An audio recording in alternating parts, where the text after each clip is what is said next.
Hola jóvenes amigos de todas las edades, ¿cómo están? Acá les traigo otro video, con una historia llena de misterios y destinos de la vida, sobre ninjas y espadas, espero que les guste. Síganme para más historias como estas. Gracias. El suelo del ruiseñor. Leyendas de los Otori, volumen 1. Lian Hearn. A menudo mi madre me amenazaba con descuartizarme en 8 pedazos si derramaba el cubo lleno de agua o si fingía no oír su llamada para que volviera a casa al atardecer, cuando las cigarras cantaban con más intensidad. Yo oía como su voz, áspera y cortante, hacía eco a través del valle solitario, donde estará ese bribón. Le haré trizas en cuanto regrese.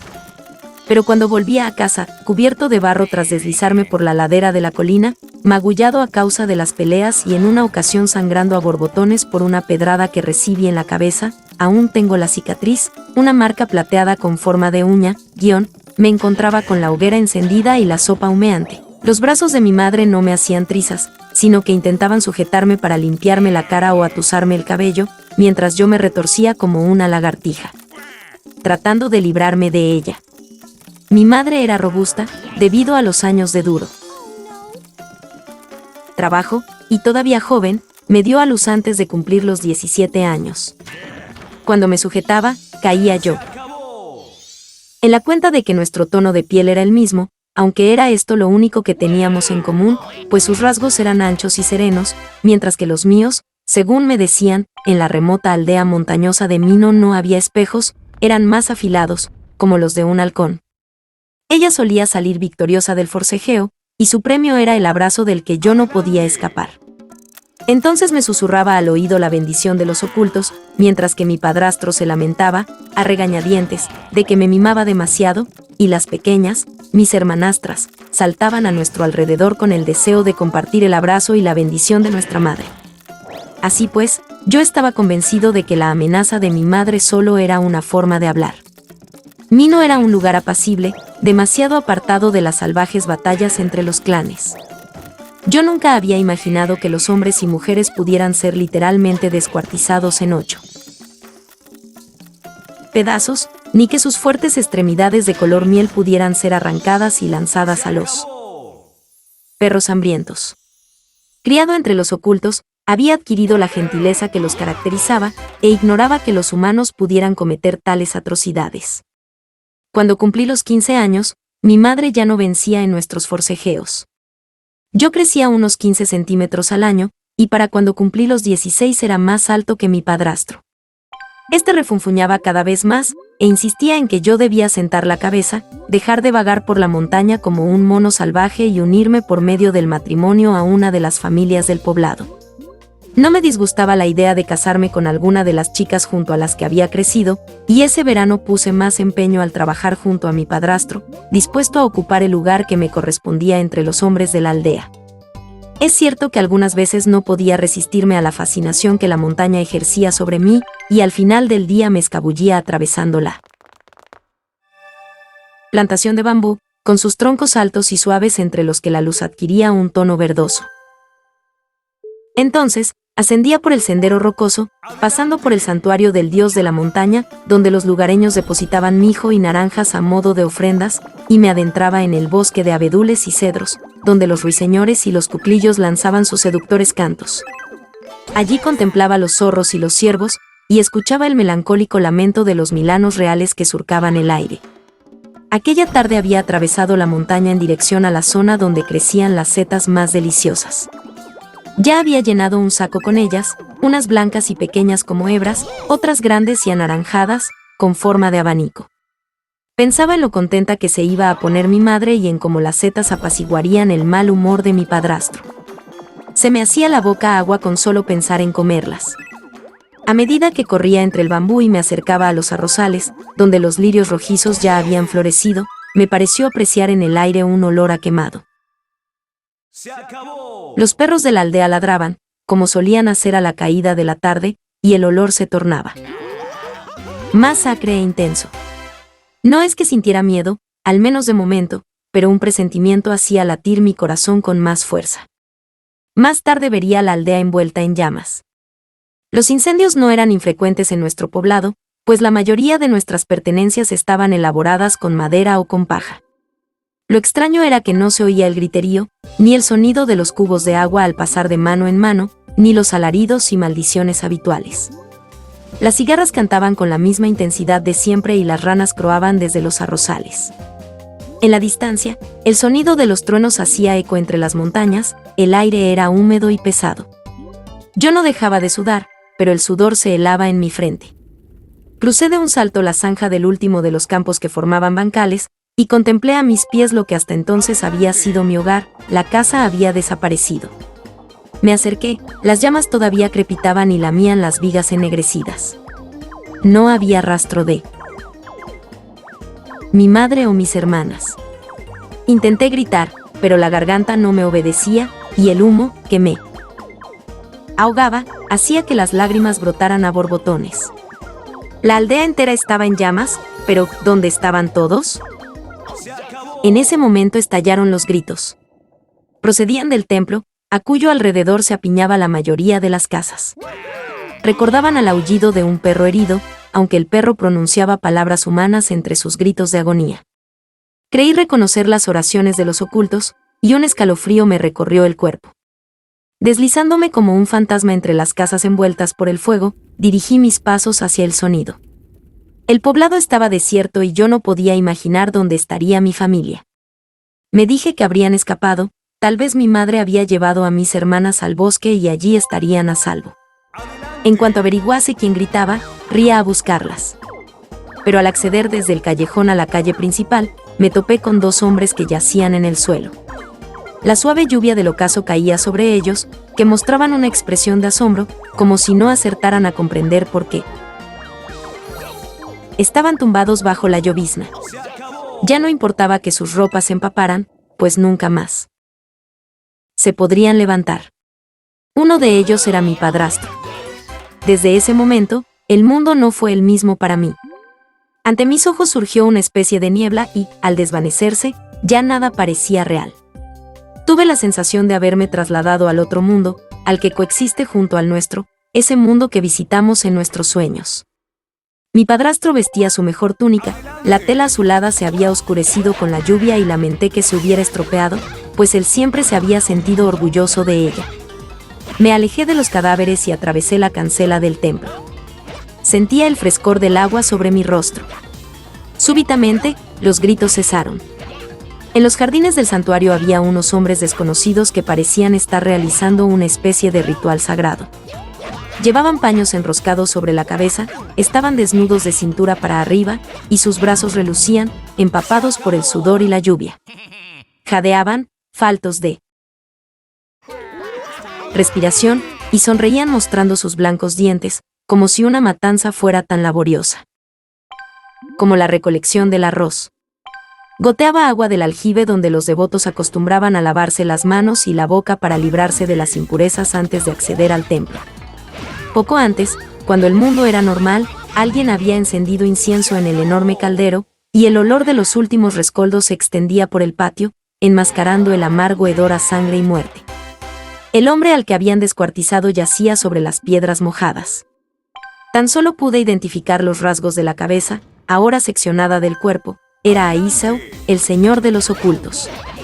Su boca permanecía abierta e inmóvil, mostrando una última mueca de dolor. Los asesinos habían apilado pulcramente sus casacas junto a una columna, y en ella se distinguía con claridad el blasón de la triple hoja de roble. Eran hombres Toan, procedentes de Inuyame, la capital del clan. Recordé entonces a un viajero que había atravesado la aldea a finales del 7º mes.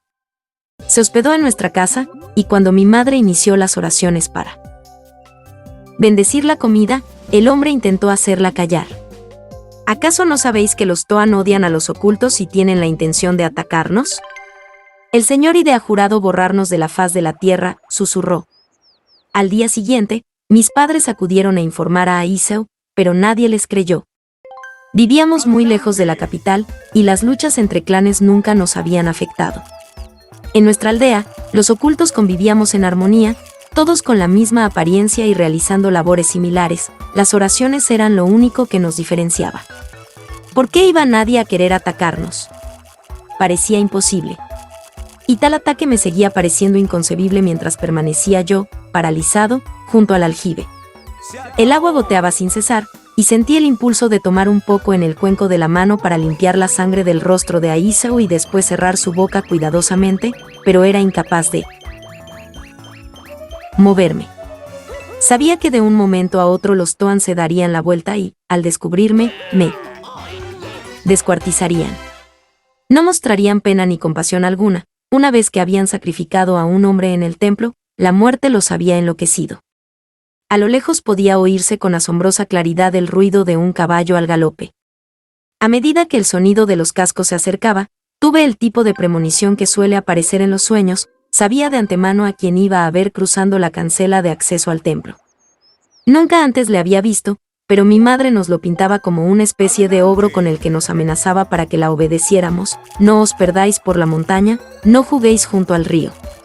Si no me hacéis caso, Ide os atrapará. Le reconocí de inmediato, era Ide Sadamu, el señor de los Toan. El caballo se encabritó y relinchó por el olor de la sangre. Ide permanecía inmóvil, como si fuese una estatua de hierro. Una coraza negra le cubría el cuerpo, y su yelmo estaba coronado con una cornamenta. Su barba, corta y negra, enmarcaba una boca cruel, los ojos le brillaban, como a un cazador de ciervos. Aquellos ojos brillantes se encontraron con los míos. Al momento averigüé dos cosas sobre él: primero, que no temía a nada humano ni divino; segundo, que le fascinaba matar por matar. Había reparado en mí, y yo no tenía escapatoria.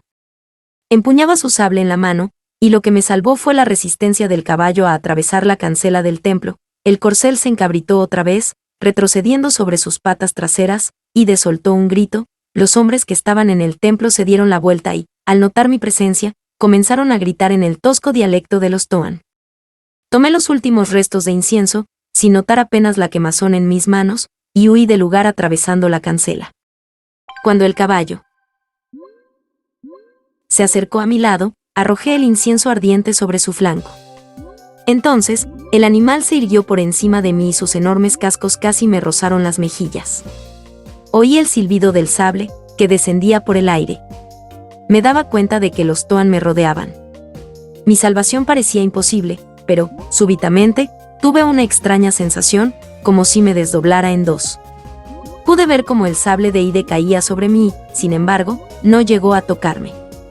Me lancé de nuevo sobre el caballo, y este resopló de dolor y empezó a dar violentos saltos. Ide, que había perdido el equilibrio al no haber alcanzado el blanco con su espada, se descolgó hacia adelante y cayó pesadamente en el suelo.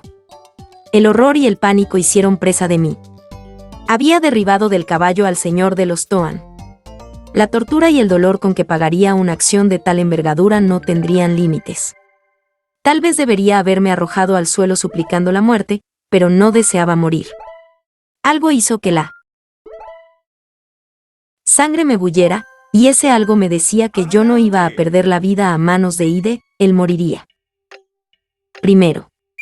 Yo no sabía nada en absoluto sobre las guerras entre clanes ni de sus rígidos códigos de honor o sus contiendas. Había pasado toda mi vida junto a los ocultos, a quienes les está prohibido matar y se les enseña a perdonar a sus semejantes. Pero, en ese instante, la venganza me tomó como pupilo, reconocí su presencia de inmediato e instantáneamente aprendí sus enseñanzas. Yo quería venganza, pues ésta me libraría de la sensación que me embargaba, la de ser un fantasma viviente. En ese momento le hice un hueco en mi corazón, propiné una patada en la entrepierna al hombre que tenía más cercano, clavé los dientes en una mano que me sujetaba por la cintura y huí en dirección al bosque. 3 de los hombres salieron en mi persecución. Eran más robustos que yo y corrían a más velocidad, pero yo conocía bien el terreno y para entonces ya casi había oscurecido. Seguía lloviendo, ahora con más fuerza, y los empinados senderos de la montaña resultaban tan resbaladizos como peligrosos. 2 de los hombres seguían llamándome, diciéndome lo que les gustaría hacer conmigo y lanzando juramentos con palabras cuyo significado yo tan solo acertaba a imaginar, pero el tercero de ellos corría en silencio, y era este el que más me asustaba.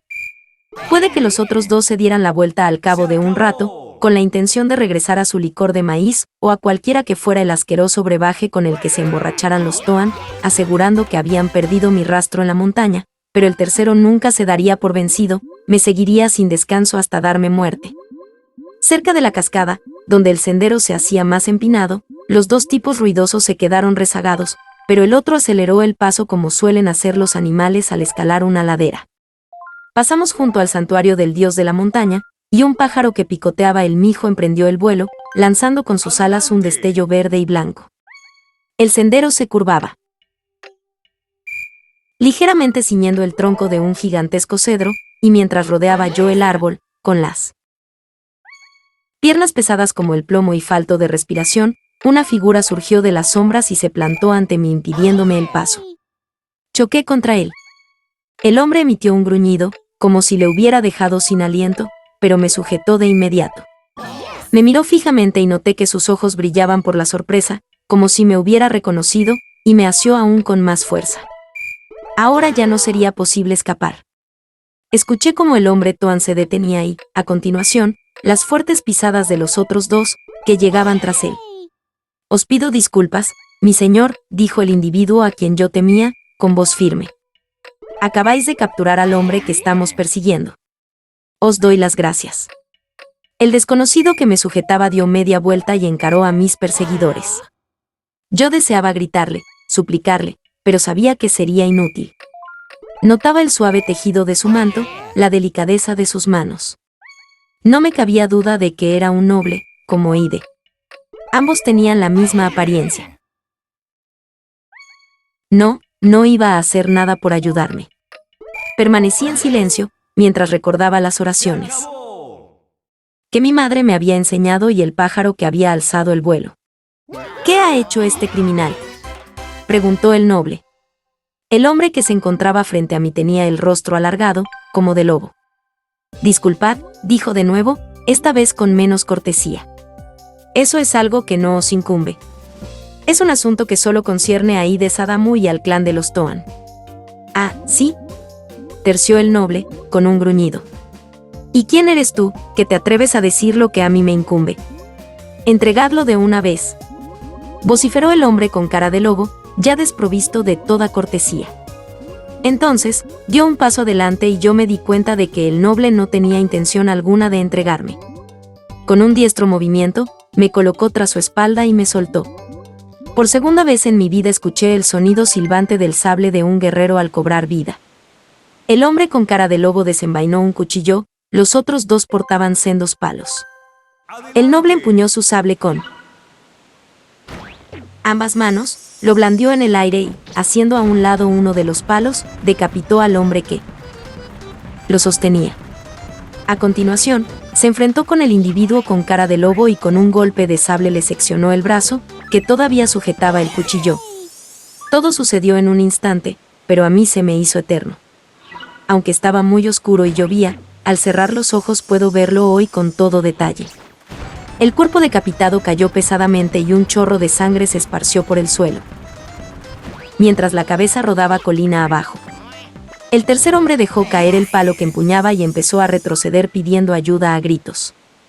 El tipo con cara de lobo estaba clavado de rodillas en el suelo, intentando poner freno a los borbotones de sangre que manaban de su brazo mutilado. El noble limpió el sable y lo introdujo en la vaina atada a su cinturón. «Sígueme», me ordenó. Yo estaba de pie, tembloroso e incapaz de moverme. El desconocido había aparecido como por arte de magia y había matado a otros en mi presencia para salvarme la vida. Caí de rodillas frente a él, intentando expresar mi agradecimiento. «Levántate», me dijo. «El resto de los hombres vendrá tras nosotros enseguida». «No puedo huir», acerté a decir. «Tengo que encontrar a mi madre». «Ahora no. Ahora tenemos que escapar». Me levantó del suelo a la fuerza y me obligó a avanzar colina arriba. Bueno, mis jóvenes amigos de todas las edades, espero que lo hayan disfrutado. Todas las semanas subiremos la siguiente parte de esta entretenida historia. Escribe en los mensajes si te ha gustado y si quieres que siga viendo historias como esta. Gracias, síganme y activen la campanita para saber cuando subo otra historia. Saludos, jóvenes amigos.